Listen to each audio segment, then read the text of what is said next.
Thank you for this nice introduction. Like said, today I would like to present to you the zebrafish as an ideal model to study the interaction between aging and regeneration. As you all know, the high energy demanding neurons in our central nervous system are particularly vulnerable to processes of aging. And as so, many elderly in our society are subjected to neurodegenerative diseases. And to restore cognitive, sensory, and motor functions, this would require the induction of neuroregeneration, which unfortunately is absent in adult mammals and thus us humans. Many therapeutic strategies are therefore focused on the induction of regeneration, either by replacing lost neurons in the process of neuronal regeneration, or protecting and repairing damaged neurons by inducing neuroprotection and axonal regeneration. However, most of this research is done in young animal models, while these therapeutic strategies also need to be applicable in an aged environment, which is why it is important to study the influence of aging on regeneration. And this brings me to the zebrafish, which is a small teleost and capable of regenerating fins, organs, and also neurons. And most often, the visual system is used in studies for regeneration in the central nervous system, since it's relatively easy to manipulate and its structure is highly conserved under vertebrates. In the zebrafish, like in humans, light falls in on the retina and is then captured by the photoreceptors. Then the visual signal is transported via inner neurons and then projected through the axons of the retinal ganglion cells, or RGCs, through the optic nerve, here, to the goal structures in the brain, which is the optic tectum in zebrafish, which you can see here. In the retina of the zebrafish, there is consistent neurogenesis through a peripheral ring laid at the margin of the retina, which is called the ciliary marginal zone. And this allows the retina to grow concurrent with a consistent body growth throughout the lifespan of the zebrafish. Moreover, when there is retinal injury, neuronal regeneration can be carried out by dedifferentiation of glia, which are laid in the inner nuclear layer of the zebrafish retina. And lastly, when damage to the RGC axons occurs, the axons are able to regrow and then restore their synaptic contacts in the brain through the process of axonal regeneration. So knowing this robust regeneration capacity in the zebrafish, it might come as a surprise that they are indeed also subjected to processes of aging. Several aging markers could be described so far, and recently also an effect on the regeneration capacity is described in the zebrafish. So this makes the zebrafish an ideal organism to study the effects of aging on the regeneration capacity, wherein actually a robust regeneration can be studied in young adulthood, while the causes of the loss of this regeneration ability can be studied in an aged environment. So this brings me to actually the aims of our study. So far, only a decrease in neurogenic capacity of the aged zebrafish brain is described, while the effects of aging on axonal regeneration remain elusive. And this is exactly what we would like to confirm. We would like to investigate the axonal regeneration potential of the aged zebrafish retina, which we expect decreases with age. And because actually the aging processes in the zebrafish eye are very scarcely described, we first want a full characterization of this model system. And so we started off with describing some general hallmarks of aging within the aged zebrafish retinotactile system. So the most obvious hallmark of aging, of course, is neurodegeneration. And in the retina, this is seen as a thinning of the retinal layers known as retinal atrophy. And when we compared sections of young adult and aged zebrafish, we can indeed see that there is a clear retinal atrophy visible in the retina, and all layers experience a decrease in retinal thickness with age, which is most pronounced at the level of the outer segment layer, and then the inner nuclear layer, and their synapses in the inner plexiform layer. Moreover, when we count RGC numbers, we can clearly see that the RGC number is significantly decreased in the aged zebrafish. And so we were wondering if also the tactile innervation of the RGC axons then might be decreased.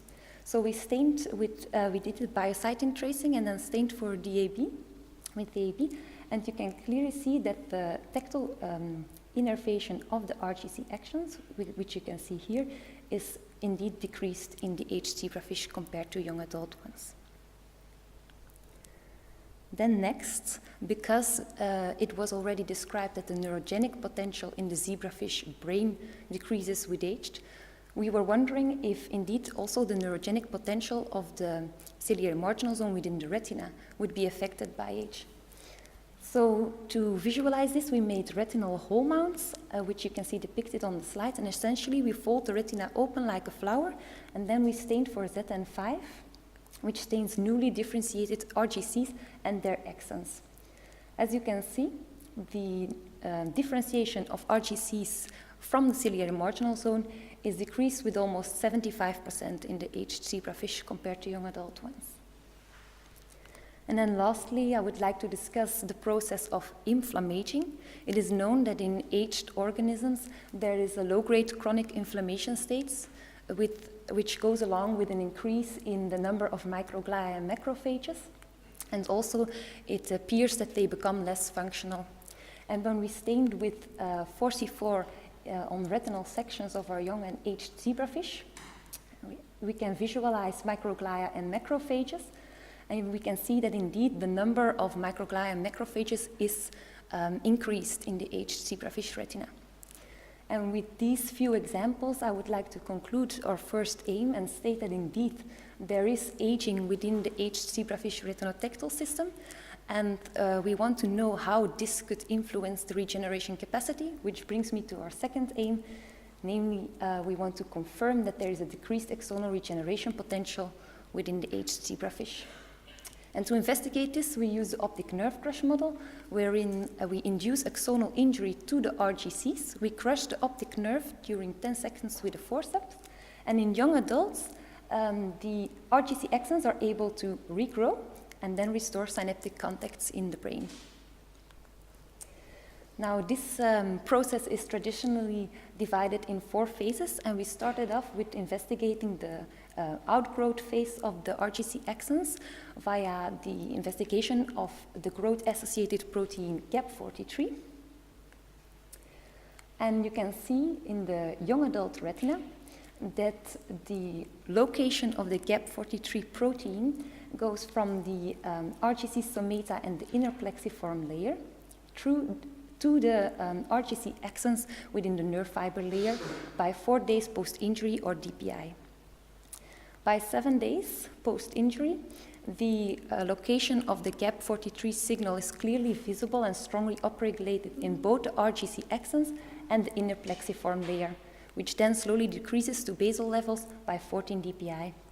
However, in the aged zebrafish, we can see that the GAP43 signal remains within the RGC somata and axons by 7 DPI and also by 14 DPI, which might indicate that they are still growing and they haven't found their target yet. Indeed, when we investigate the growth of the RGC axons within the optic nerve itself, we can see that by 4 days post-optic nerve crush, the axons almost reached the optic tectum, which is laid here in the young zebrafish.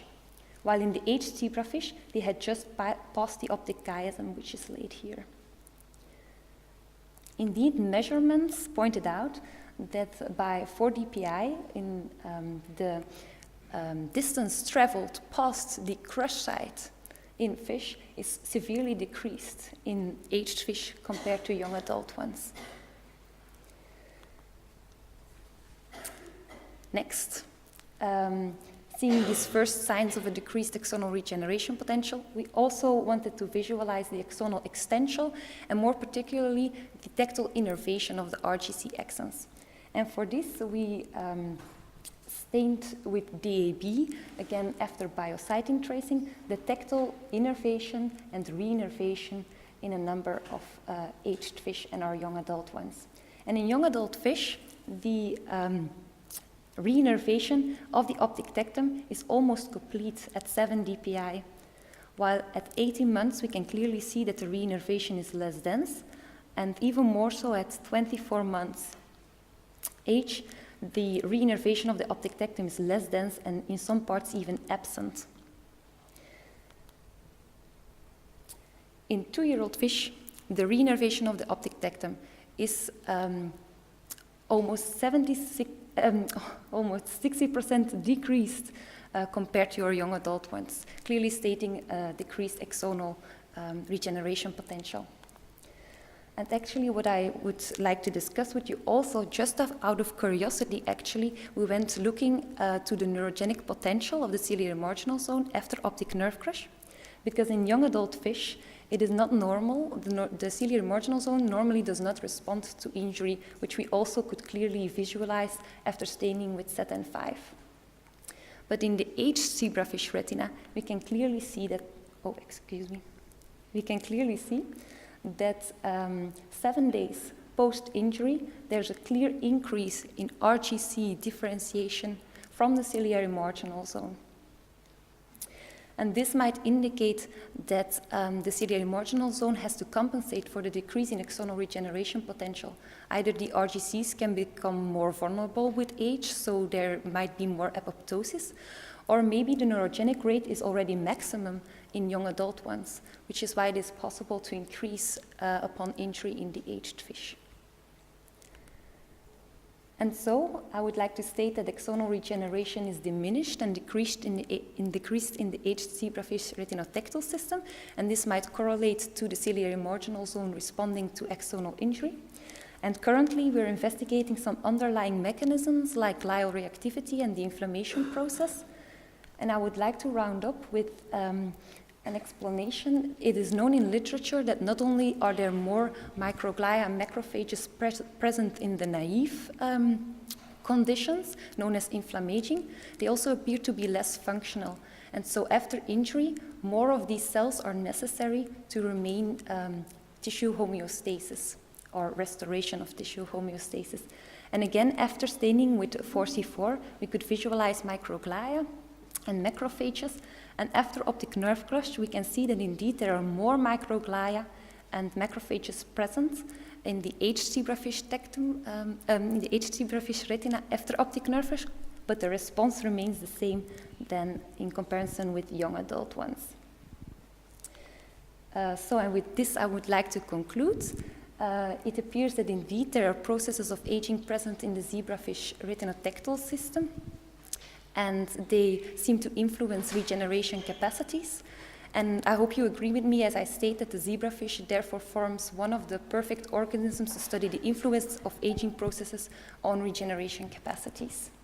And with this, I would like to thank you all for listening and thank my Professor Lieve Mons and my colleagues in the lab.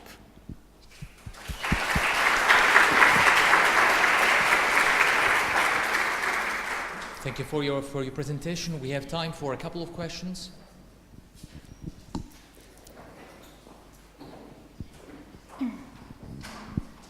I think it is impressive structural characterization of the regeneration potential of the axon.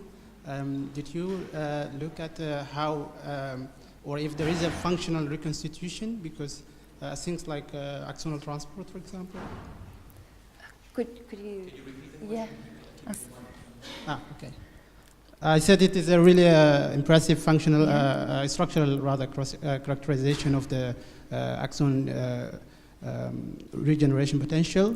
How does this reflect also functional reconstitution, for example, things like axonal transport? Axonal transport I would more classify as the molecular mechanisms behind it, but if you say functional, we would like to actually confirm that aged zebrafish see less after optic nerve crush via behavioral tests, and we now have a setup for an optomotor test to test this response, in which there are stripes actually moving, and then the zebrafish has to swim along with these stripes. So this is something we would like to do in the very near future. In the meantime, I invite the next speaker to approach the podium. Is there any other question? I have a small one, out of curiosity.